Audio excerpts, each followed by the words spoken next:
On the first day of September, 1939, the world changed, not gradually, not with warning, but in the pre-dawn darkness. With a rumble of armored columns crossing a border that would never be the same again, 70 to 85 million people would die before it was over, among them soldiers, airmen, sailors, partisans, and tens of millions of ordinary men, women, and children whose only crime was to live in the wrong place at the wrong time. This is the story of how it began, how one nation, defeated and humiliated in 1918, allowed a failed artist from Austria to seize the machinery of a modern state and gamble the lives of millions on a vision of conquest that was as grandiose as it was catastrophic. To understand how Germany started the Second World War, we must first understand the wound that never fully healed. The First World War ended on the 11th of November, 1918, with Germany defeated, its Kaiser in exile, and its army collapsing from within the Treaty of Versailles, signed on the 28th of June. 1919 was punishing in both its terms and its symbolism. Germany lost 13% of its territory and a tenth of its population. It was stripped of its colonies. Its army was capped at 100,000 men, and it was forced to accept sole responsibility for the war. The infamous War Guilt Clause. Article 231. Into this atmosphere of humiliation and instability stepped Adolf Hitler, born in Braunau am in Austria on the 20th of April, 1889. He was an unremarkable figure in most respects, a failed art student, a drifter, a man without roots or prospects who had volunteered for the German army in 1914 and served as a corporal on the Western Front. Hitler joined the tiny German Workers' Party in September 1919. Within 2 years, he had remade it in his image, renamed it the National Socialist German Workers' Party, the NSDAP. The Nazis had begun developing the oratorical skills that would make him one of the most dangerous political speakers of the 20th century. His message was brutally simple. Germany had not been defeated on the battlefield, it had been stabbed in the back by Jews and weak politicians. The Versailles Treaty was a criminal act, and Germany, the master race of Europe, deserved not just restoration, but expansion, Lebensraum, living space, to be seized from the supposedly inferior Slavic peoples to the east on the 30th of January, 1933. President Paul von Hindenburg appointed Hitler Chancellor of Germany. The conservative establishment believed they could control him. They were catastrophically wrong. Within 18 months, Hindenburg was dead, and Hitler had merged the offices of Chancellor and President. He was Führer, absolute leader. Germany's democratic experiment was over. Hitler's foreign policy was a masterclass in calculated aggression. He moved quickly, but not recklessly. At first, each step tested the resolve of Britain and France, the two powers that might have stopped him. In March 1935, he publicly announced the reintroduction of military conscription. In direct violation of Versailles, Britain and France protested nothing more. In March 1936, German troops marched into the Rhineland, the demilitarist zone on Germany's western border. His generals warned it was too risky. Hitler overruled them. The French had far more troops. They did not move. The 48 hours after the march into the Rhineland were the most nerve-wracking of my life. If the French had then marched into the Rhineland, we would have had to withdraw with our tails between our legs. Adolf Hitler. In Conversation, 1938, on the 12th of March, 1,938 German troops entered Austria. The Anschluss, the union of Germany and Austria, was complete within hours. Hitler drove through the streets of Vienna to the roar of hundreds of thousands. A country of 67 million people had been absorbed without a single shot fired. The next target was Czechoslovakia. Hitler demanded the Sudetenland, the predominantly German-speaking border region, at Munich. On the 29th of September, 1938, British Prime Minister Neville Chamberlain and French Premier Édouard Daladier signed away Czech territory without a single Czech representative in the room. Chamberlain called it peace for our time. It was neither 6 months later.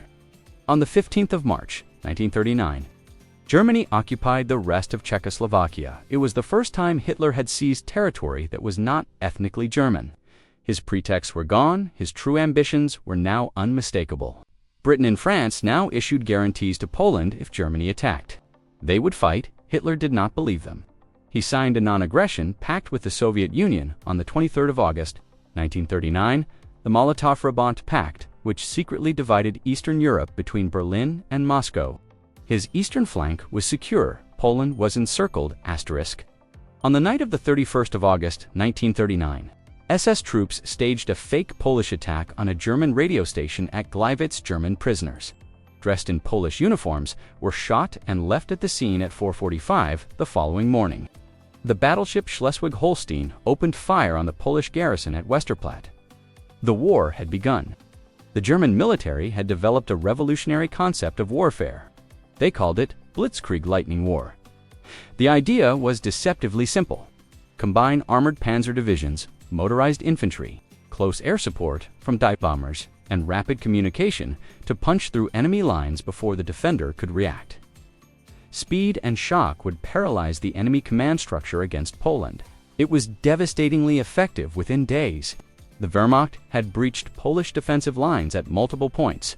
By the 8th of September, just a week after the invasion, German forces had reached the outskirts of Warsaw on the 17th of September. The Soviet Union invaded from the East. Poland fought on two fronts. Warsaw held out until the 27th of September. The last organized Polish forces surrendered on the 6th of October. 1939, the campaign had lasted 36 days. Poland, a nation of 35 million people, was gone. Britain and France had declared war on Germany on the 3rd of September. But for the next 7 months, a period the British called the Phony War, the Western Front remained eerily quiet. The French waited behind their fortifications. They expected a repeat of 1914, a long war of attrition. The German plan for the Western offensive was the product of bold strategic thinking. General Erich von Manstein proposed something audacious: the main armored thrust through the Ardennes forest, which the Allies considered impassable by tanks.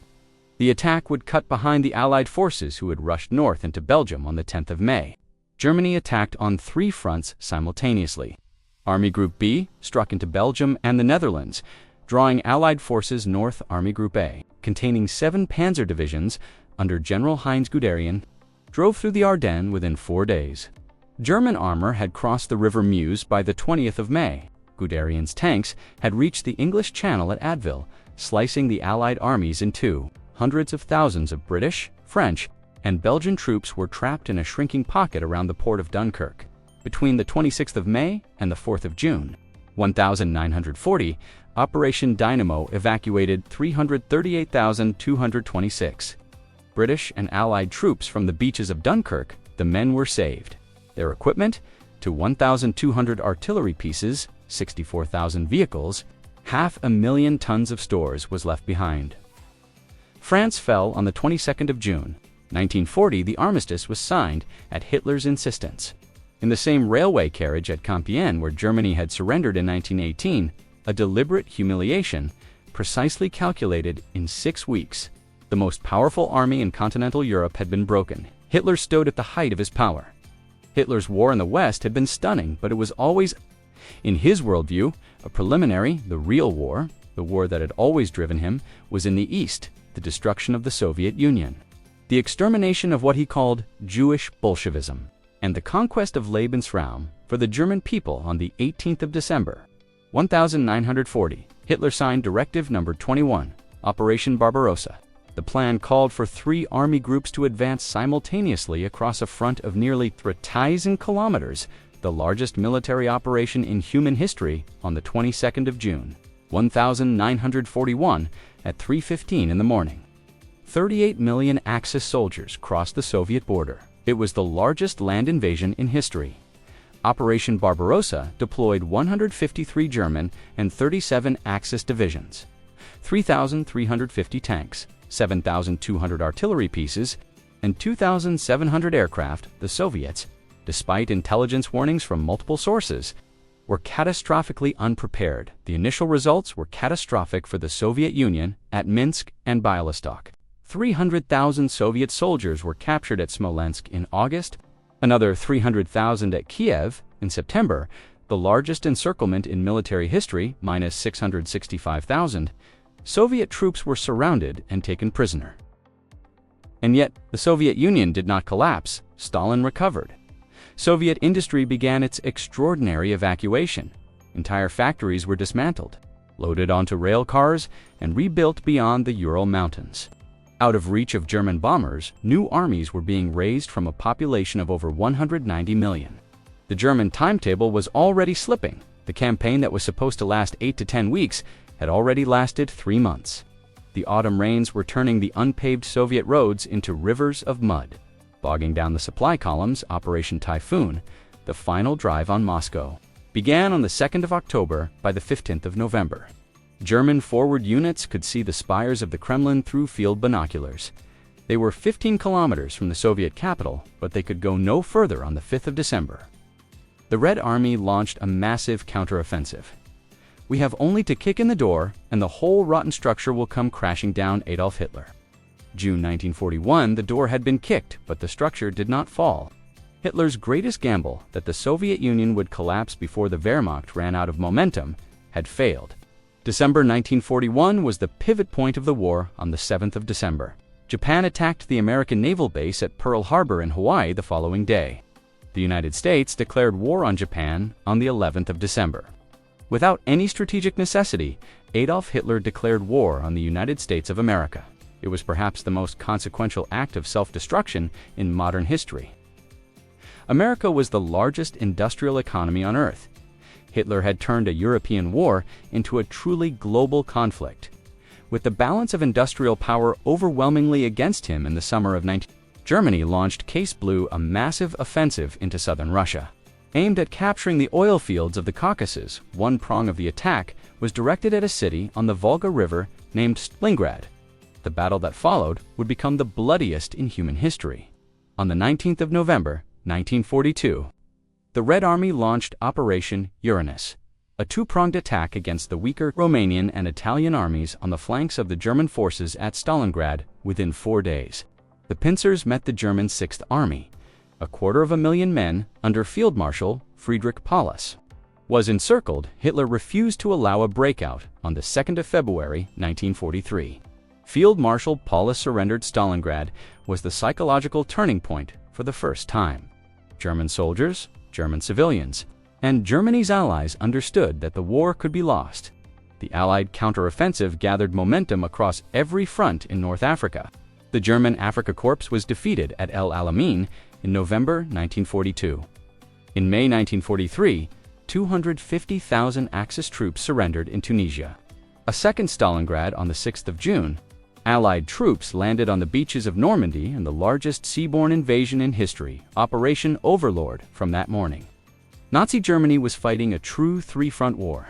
Germany fought on Hitler's last major offensive in the West, the Battle of the Bulge, launched in December 1944, failed to break the Allied line in January 1945. The Soviet Vistaloder offensive brought the Red Army to within 60 kilometers of Berlin on the 30th of April, 1945, with Soviet troops fighting through the streets above him. Adolf Hitler took his own life in his underground bunker beneath the Reich Chancellery in Berlin on the 8th of May, 1945. Germany surrendered unconditionally. The war in Europe was over 6 years and 1 day after Germany's invasion of Poland. The war Hitler started was over. The reckoning in human lives was staggering. An estimated 70 to 85 million dead, of whom the majority were civilians. More than 6 million Jewish men and children had been murdered in the systematic genocide of the Holocaust. More than 27 million Soviet citizens were dead. Poland had lost a fifth of its entire population. How had it happened? The answers are complex, and they are not comforting. The Versailles grievances were real, even if they did not justify what followed. The economic trauma of the Great Depression was real. The democratic institutions of the Weimar Republic were fragile. The willingness of the conservative elites to use Hitler as a tool against the left was real and consequential. But in the end, this was a war of choice, Hitler's choice, at every point where history might have turned, where the tanks might have been stopped in the Rhineland, where the democracies might have drawn a line at the Sudetenland. It did not, and millions paid the price. The Second World War reshaped everything: the map of Europe, the nature of international institutions, the laws of armed conflict. The very concept of human rights, the United Nations, was born from its ashes. The European project, the slow, imperfect, still contested attempt to make such a war impossible again, was its direct response. We remember it, not to glorify it, but because we must, because the price of forgetting what ordinary human beings are capable of, both in their capacity for destruction and in their extraordinary reserves of courage and endurance, is a price no generation should be asked to pay twice.